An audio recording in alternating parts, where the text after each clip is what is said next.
So again, it's not about making it complicated. It's just simple little things we can do in our everyday life to maintain the physical, social, and cognitive stimulation. Wow, that just makes so much sense. So is there a way that it would be, once again, keeping it easy and simple?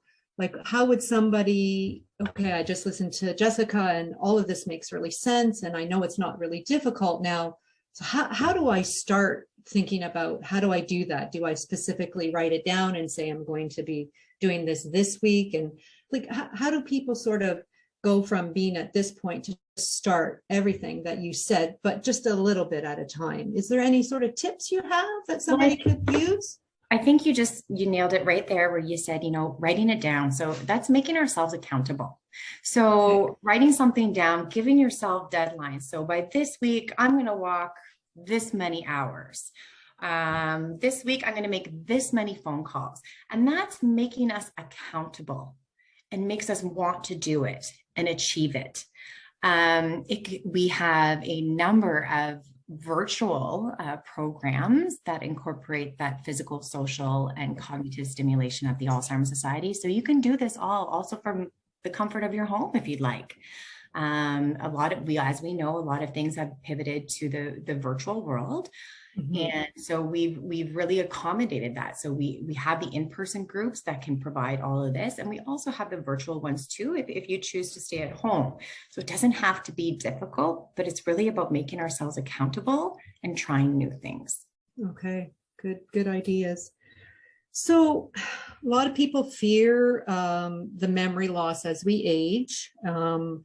Whether it's dementia or whether it's like aging. Is there anything that we can do to help mitigate this loss of memory? And one thing, does the memory mean that it's dementia, or does all memory loss just happen? Is that like a natural process of aging? What goes on in the brain, I guess?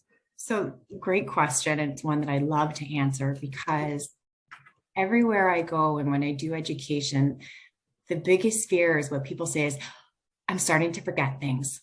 Do you think I have Alzheimer's disease? And I always say, don't jump to conclusions. That is one of the biggest things and best advice I can give is do not jump to conclusions. There is normal memory loss as we get older. That's a fact. There are many, many things that can contribute to memory loss. Even in your 30s, 40s, 50s, it could be a lack of sleep. It could be stress. It could be medications. It could be vitamin deficiencies. There are a number of things that can contribute to memory loss. Now, like I said, as we get older, there is normal memory loss. We will become more forgetful. You're going to walk downstairs and you're going to be like, what did I come down here for? Or what's that word? Or what's that person's name? We all do that. The difference between normal memory loss and a memory loss that could be more significant and concerning is our ability to recall. So if I go downstairs and then I can't remember what I went down there for, and I come back up and an hour later, I'm like, oh, that's what it was. Then you remember. It's that recall ability. But a person living with dementia-related memory loss does not have that recall ability. So we may remember the name or the word an hour later, even the next day, but we can recall it at some point. Where it becomes concerning is when we don't have that recall ability and it starts to affect our day-to-day lives. So we might forget regular standing appointments every day. We might forget to go to work. We might forget to pay our bills that we've always paid. When it affects our day-to-day lives, that's when it becomes more concerning. But I always say to people, do not jump to conclusions. There is regular memory loss as we age, and our lives contribute to that as well. I always say to people, one of the biggest things is how many of people actually read what some of the symptoms are after taking a new medication. Right. Often, it's memory loss. And once you start a new medication, often some of the factors could be a memory loss or confusion or, so there's so many other things that it can be, which is why this is not an easy diagnosis to receive and why it can be a lengthy period. If you are getting a diagnosis simply on one cognitive assessment, I would highly recommend to get a second opinion, because there's numerous tests that are involved, and it's not just a diagnosis doesn't just happen like that. Right, right. Okay. So you're saying that if we go grocery shopping and we were going to go pick up some raspberries and we get home and we forgot them, then that's just kind of like a normal memory loss. It's when, yeah, like forgetting appointments on an ongoing basis then, and things like that. Yeah. I mean, okay. We've all gone and done groceries where we've forgotten to pick something up that was on our list, or I've even come home from grocery shopping and I put the milk in the cupboard. But then I said, oh my goodness, what am I doing? I grabbed it and I put it back in the fridge. I have that recall ability, right? To know that, oh, I just made a mistake, but there's so many things going on, and maybe you're stressed, or you're thinking of 100 different things at that time. So we do get forgetful, and that's okay. But when it's significant enough to affect your day-to-day life, that's when it becomes a little bit more concerning. Yeah, those are really good examples, Jessica, because I mean, I find myself, like you said, you put something in the fridge that actually belongs in the cupboard, or vice versa, right? Yeah. And you just think, oh, I just did that. What was that about? Yeah. So those are really good points. So can you give us some things that would help us age well, as we would call it? Give us some suggestions? Of course. So one rule of thumb is what is heart healthy is brain healthy. So of course, having a balanced diet. Again, like I said, the three important keys are being physically active. So remaining active, whether it's outside or inside, keeping your body moving, remaining social. So keep doing the things that you've always done and the things that you've enjoyed, because you will miss them if you stop.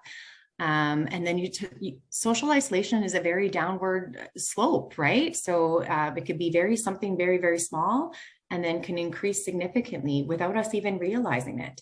So I always say to people, remain physically active, keep social as much as possible, do the things you love to do, even if you're not doing them the same anymore. And cognitively active. So again, challenging our brain, reading a book, doing the puzzles. If you're predominantly right-handed, try something left-handed, take up a new hobby. All of these things keep us challenged, and that's what's most important. So these are things that we can help mitigate our risk factors. Of course, dementia does not discriminate. So you could be of any race, religion, socioeconomic background. You can be highly educated. You can have very little education. This disease does not discriminate, but there are things we can do to help mitigate those risks. And again, that is that physical, social, and cognitive components. Mm-hmm. We talked about the socialization with Heather from Behavioral Support Ontario, and I will bring it up because we are in a pandemic and it has been going on for almost 2 years, and there is a lot more isolation. And I don't know whether have you seen any patterns happening in your profession around that? And could you speak to that? Or is there something that you can give us to once again jumpstart when things start to open up again? Yeah, so COVID, of course, made this all very, very challenging for our families. We saw big declines in a lot of our clients. We saw a lot of our families struggling because, of course, they were at home with their loved one 24 hours a day, 7 days a week, and trying to make them understand that we're in a global pandemic was difficult on its own. We had a number of clients who enjoyed coming to our day programs and all that. So at the beginning of COVID, we did have to close down our day programs and our in-person programming for the first 3 months. But we realized very quickly that the risks of this outweighed the risks of us reopening to do in-person programming. We had to. So within 3 months, we reopened our day program. Of course, we made a lot of changes. So we made smaller cohorts, half days. We increased all of our virtual programming. So every day we had a different activity available for our clients or anyone. They were open to anyone to attend that involved that physical, social, and cognitive piece to it. But of course, I'm not going to sugarcoat it. COVID was very difficult on many of our families. And we had to pivot our clinical piece to doing everything via phone, which of course isn't ideal either. But sometimes just getting that phone call to say, we're here for you. And if there's anything we can do, please call us, can make a big difference.